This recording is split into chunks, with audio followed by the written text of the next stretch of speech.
Assalamualaikum warahmatullahi wabarakatuh. Hari ini saya dan teman saya akan membahas teknologi yang sedang tren yaitu Kubernetes. Dan di sini ada beberapa topik yang akan kita bahas. Pertama itu ada penjelasan Kubernetes, bagaimana Kubernetes bekerja, dan fitur yang dimiliki Kubernetes. Yang keempat itu ada Kubernetes di era modern, dan terakhir ada kesimpulan. Oke, pertama-tama kita masuk ke penjelasan Kubernetes itu sendiri. Jadi Kubernetes itu adalah suatu platform open source untuk mengelola workloads aplikasi yang ada dalam kontainer serta menyediakan konfigurasi dan otomatisasi. Jadi Kubernetes ini dikembangkan untuk pertama kali oleh Google dan kini dikelola oleh Cloud Native Computing Foundation.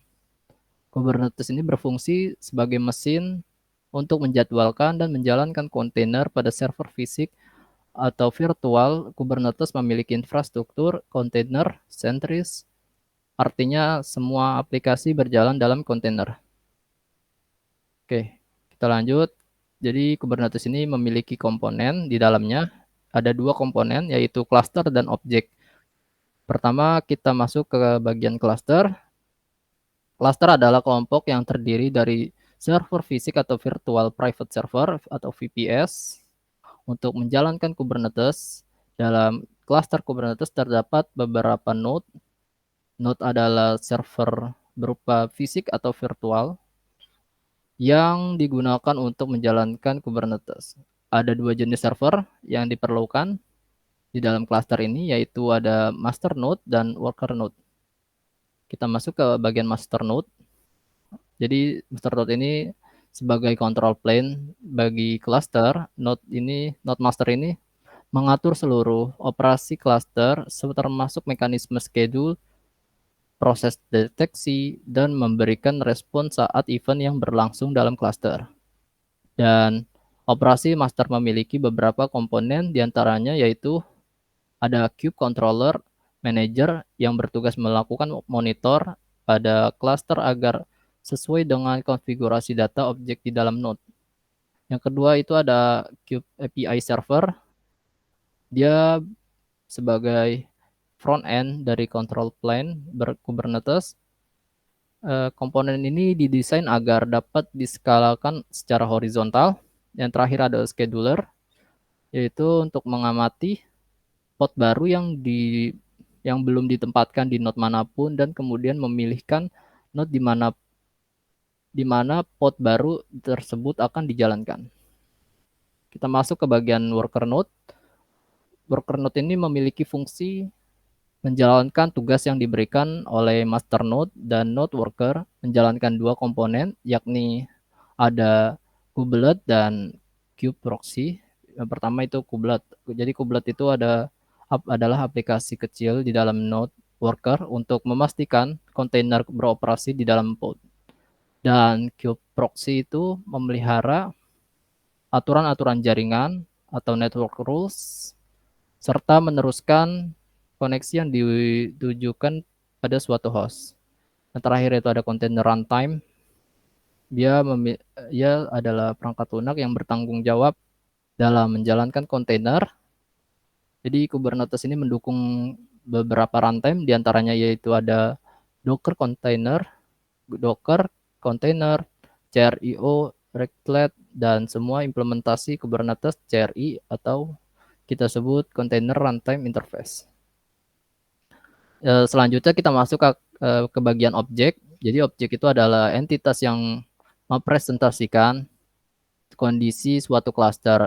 Ada berbagai objek dasar yang ada dalam suatu cluster Kubernetes.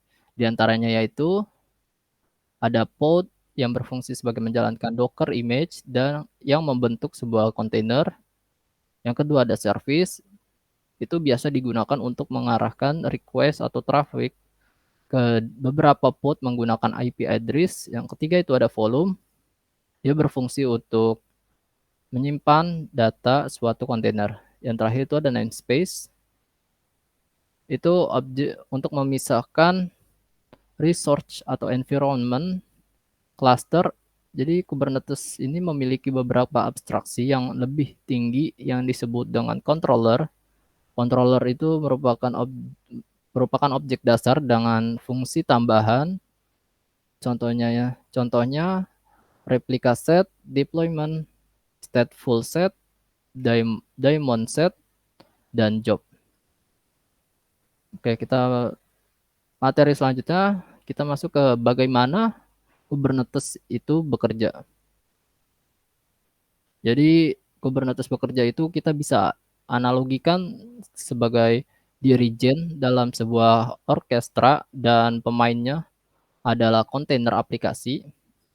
Tugas seorang dirijen itu untuk mengatur pemain musik untuk menjalankan tugasnya seperti kapan pemain violin menggesek senarnya dan kapan pemain trumpet meniup trumpetnya. Jadi Kubernetes itu mengelola kontainer aplikasi seperti kapan kontainer ini dan itu harus di-restore, di-scale up, atau dipindahkan.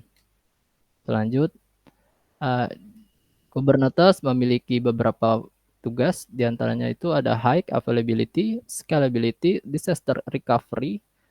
Jadi apa itu high availability? Yaitu menjamin aplikasi kontainer tidak adanya downtime, dan scalability menjamin urusan scalabilitas dari aplikasi kita, dan terakhir disaster recovery, backup data dan restore data. Pada bab ini akan dijelaskan oleh teman saya yaitu Muhammad Fauzan. Oke, apa aja sih fitur Kubernetes itu? Kubernetes memiliki fitur utama yaitu ada tiga: platform container, platform microservice, platform cloud yang tidak mudah dipindahkan. Kubernetes menyediakan manajemen environment yang berpusat pada kontainer. Kubernetes melakukan orkestrasi terhadap computing, networking, dan infrastruktur penyimpanan. Fitur inilah yang kemudian membuat konsep platform as service menjadi lebih sederhana, dilengkapi dengan fleksibilitas yang dimiliki oleh infrastruktur as a service. Untuk memudahkan dalam pengembangan aplikasi, Kubernetes dilengkapkan dengan fitur-fitur berikut. Yang pertama ada Service Discovery. Service Discovery itu maksudnya dapat melacak kontainer secara otomatis. Kubernetes dapat mengenali kontainer menggunakan nama DNS atau menggunakan IP address server itu sendiri. Load balancing yaitu mengelola trafik sehingga ketika terdapat lonjakan trafik yang cukup besar atau tinggi, maka Kubernetes mampu membagi load yang ada agar aplikasi dapat berjalan lebih stabil dan lancar. Orkestrasi ruang penyimpanan. Kubernetes memungkinkan kamu untuk melakukan mounting pada storage yang kamu inginkan. Rollout dan rollback otomatis. Kubernetes memungkinkan kamu melakukan deployment menggunakan file YAML sehingga kamu dapat mendeskripsikan terlebih dahulu deployment yang diinginkan. File YAML tersebut dapat digunakan untuk deployment lain atau mengubah deployment yang ada. Kamu juga bisa melakukan rollback jika terjadi kendala pada deploymentmu. Selanjutnya ada bin packaging otomatis. Memungkinkan kamu bisa mengatur kapasitas CPU dan RAM yang spesifik di setiap kontainer. Self-healing.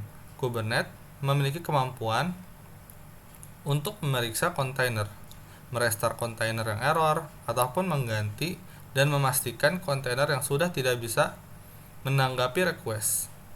Kubernetes tidak akan memberikan trafik ke kontainer sampai benar-benar siap untuk menerima request atau ready to serve. Secret and Configuration Management. Kamu dapat membangun dan mengupdate secret tanpa harus membangun ulang kontainer image dan mengekspos secret di dalam konfigurasi. Lalu bagaimana sih Kubernetes ini berjalan di era modern? Pada zaman dahulu, software dibuat secara monolit, yaitu dalam satu aplikasi terdiri dari banyak service, seperti ada buyer service dan order service yang dijadikan satu aplikasi. Akan tetapi pada zaman sekarang, setiap service dibagi-bagi menjadi microservice. Oh, seperti dalam seperti service bayar service dan order service dipisah menjadi kontainer yang berbeda. Sehingga semakin banyak service akan semakin banyak kontainer. Oleh karena itu, Kubernetes sangat diperlukan untuk memanage semua microservice tersebut. Kesimpulan dari kami, manfaat yang didapatkan dari Kubernetes ini yaitu bisa melekatkan secara penuh di kontainer. Dan Kubernetes ini menyediakan atau memberikan infrastruktur demi membantu membangun berbagai lingkungan untuk pengembangan dalam kontainer sentris. Sehingga memudahkan programmer di mana yang pengguna sudah tidak perlu menginstal banyak server yang di dalam ada banyak environment, aplikasi, juga kebutuhan yang lain.